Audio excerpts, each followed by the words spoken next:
Земјоделците од Кочанско најавуваат дека жетвата на белото злато ќе започне во последната декада од септември, односно за 10 до 15 дена.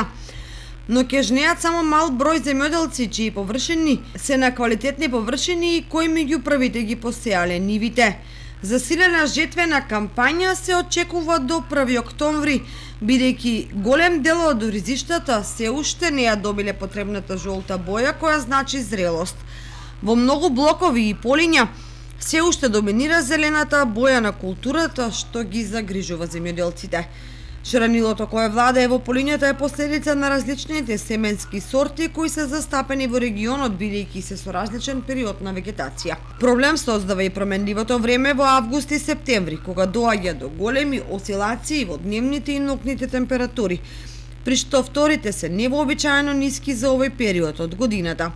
На ваквите состојби се недоврзуваат и недоразбирањата на релација земјоделци-влада околу откупните цени, што доведува до незадоволство и протести. Поради сето тоа, есенва се очекува бурна жетвена кампања, која може да го доведе во прашање нејзиното квалитетно и целосно извршување. Дотолку повеќе што се очекува и значителен пораст на комбајнирањето и преработката на арпата во фабриките за луштење на база на енергенсите.